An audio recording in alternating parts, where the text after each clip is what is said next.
नमस्कार, मैं हूं आपका दोस्त विजय विद्रोही। दोस्तों, आज मैं आपके सामने बहुत बड़ा खुलासा करने जा रहा हूं। क्या बीजेपी ने जम्मू कश्मीर के विधानसभा चुनाव में कुछ सीटें जीतने के लिए पूरी कश्मीर घाटी को, पूरे जम्मू क्षेत्र को खतरे में डाल दिया?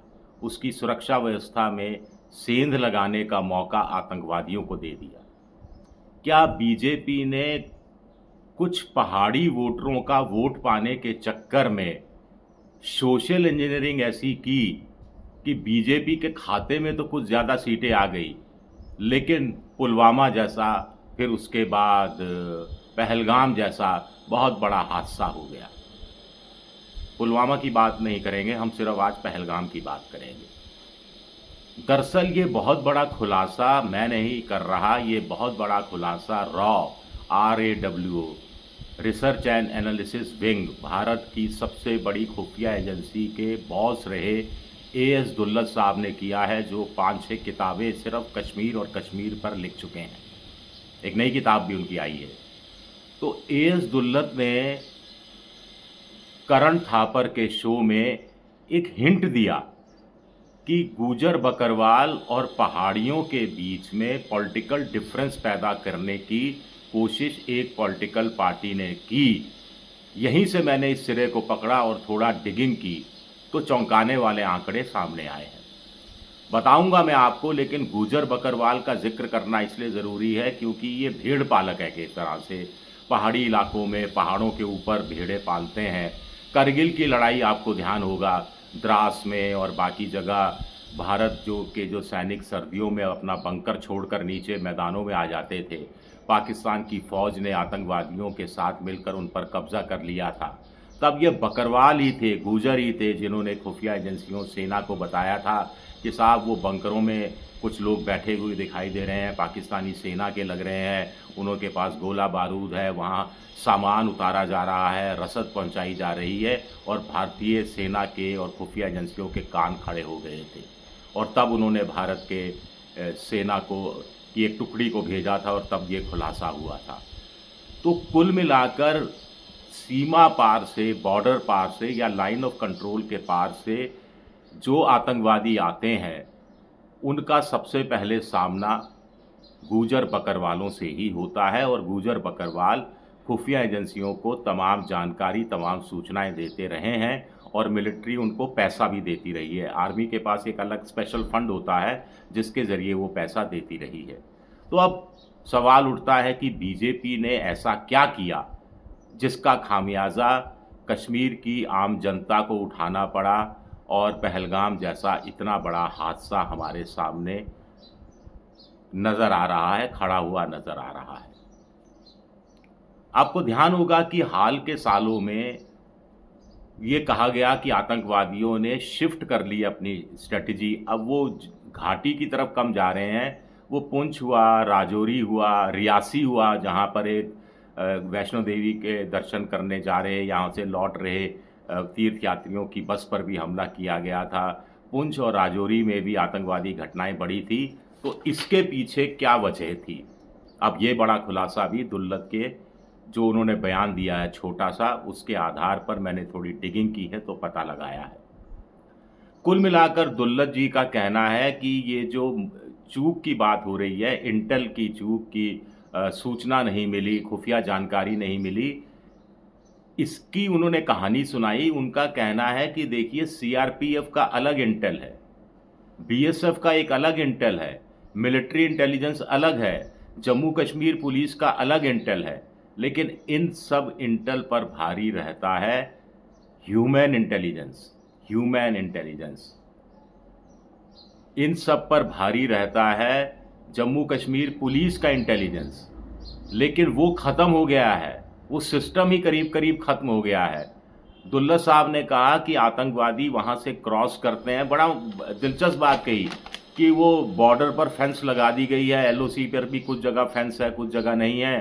तो जो आतंकवादी आते हैं, फोल्डिंग सीढ़ी लेकर आते हैं, फोल्डिंग सीढ़ी लगाते हैं, फोल्डिंग सीढ़ी से क्रॉस करते हैं, बहुत आराम के साथ क्रॉस कर देते हैं फेंस, और आगे फिर सवर्ण कोट नाम की जगह आते हैं और समनकोट में वो रेस्टिंग एरिया है, वहाँ पर एक आध दिन आराम करते हैं। वहाँ से पीर पंजाल की पहाड़ियों तक जो स्थानीय लोग उनको पहुँचा देते हैं, जो कुछ हथियार और कुछ ड्राई फ्रूट्स वगैरह भी प्रोवाइड कर देते हैं। और फिर आतंकवादी पीर पंजाल से चाहें तो कश्मीर की तरफ चले जाते हैं और चाहें तो जम्मू की तरफ चले जाते हैं।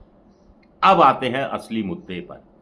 अब हुआ ये कि जम्मू कश्मीर का जब परिसीमन किया गया, डिलिमिटेशन किया गया, तो बीजेपी ने एक चाल चली कि एससी एसटी की सीटें कुछ बढ़ा दी गई। एसटी की सीटें पहली बार 9 कर दी गई कि हम एसटी को आरक्षण देंगे विधानसभा में तो उनका वोट हमें मिल जाएगा, ज़्यादा सीटें हमें हासिल हो जाएंगी। तो 9 सीटें कुल मिलाकर जम्मू कश्मीर में एसटी के लिए, आदिवासियों के लिए सुरक्षित रखी गई, जिसमें 6 सीटें जम्मू रीजन की थी। कश्मीर घाटी की सिर्फ 3 सीटें थी। अब इससे पहले गुजर बकरवाल एसटी की श्रेणी में आते थे, पहाड़ी एसटी की श्रेणी में नहीं आते थे। गुजर बकरवाल मुसलमान हैं, वो ट्रेडिशनली नेशनल कॉन्फ्रेंस या फिर जम्मू क्षेत्र में कांग्रेस को वोट देते रहे। तो बीजेपी को लगा इनका वोट तो मिलने वाला नहीं है, मिलेगा तो थोड़ा बहुत वोट मिलेगा, तो क्यों ना पहाड़ियों को थोड़ा सर पर हाथ रख दिया जाए। तो कुल मिलाकर अब क्या हुआ कि पहाड़ियों को भी एसटी का दर्जा पहली बार दिया गया और ये पहाड़ी उच्च वर्ग के हिंदू हैं। और साथ ही साथ 10% आरक्षण भी दिया गया जो गूजरों को मिलता था।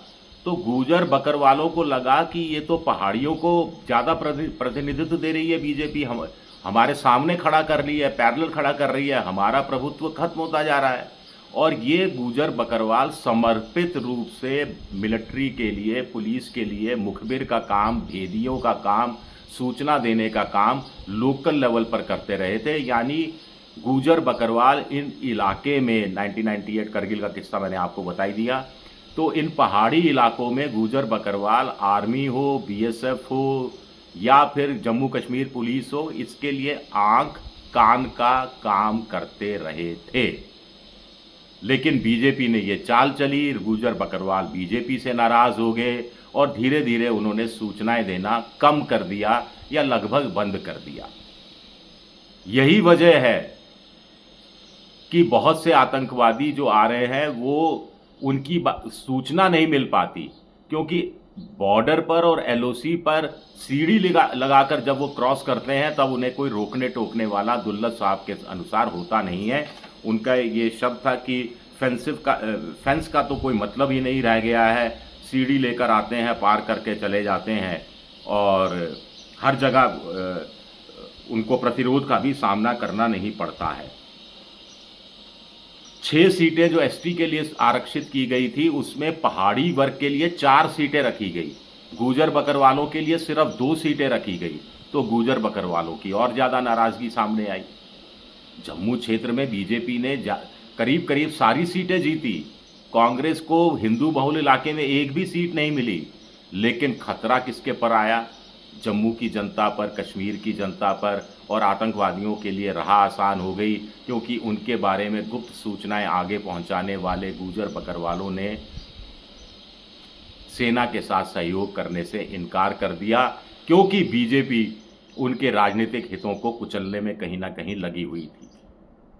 अब गुजर बकरवालों ने को सेना ने समझाने या अपने साथ जोड़े रखने में कोई कोताही बरती या लापरवाही बरती, या उनको लगा कि हमारे पास इतनी शानदार सैटेलाइट हैं, स्पाई हैं, इतने आधुनिक हथियार, वो इनके संकेत पकड़ने की, तमाम तरह की मॉनिटरिंग करने की चीज़ें हैं, तो गुजर बकरवालों पर क्या, ह्यूमन इंटेलिजेंस पर क्या यकीन करना। मुझे नहीं मालूम इस पर कितना इसमें सच्चाई है या नहीं, लेकिन बीजेपी का तो एक रूप कम से कम ये दुल्लत साहब के अनुसार सामने आ ही रहा है कि कैसे छोटे छोटे निजी राजनीतिक स्वार्थों के लिए जम्मू कश्मीर घाटी, पूरा जम्मू कश्मीर का इलाका ले लिया जाए तो उसमें आतंकवादियों की राह आसान हो गई। मैं ये नहीं कह रहा कि गुजर बकरवाल ही तमाम सूचनाएं देते थे, लेकिन बहुत बड़ा हिस्सा रहा करता था। स्लीपर सेल की पहचान वो लोग कर लेते थे, जो कि वहाँ पर स्थानीय जो हैंडलर हैं उनके बारे में वो खुफिया एजेंसियों को बता दिया करते थे। उन सब पर रोक लग गई या उसमें कमी आ गई, और पहलगाम जैसा इतना बड़ा हादसा हो गया। शुक्रिया मेरा ये वीडियो देखने के लिए। पसंद आए तो लाइक कीजिए, सब्सक्राइब कीजिए, शेयर कीजिए। शुक्रिया, बहुत बहुत शुक्रिया।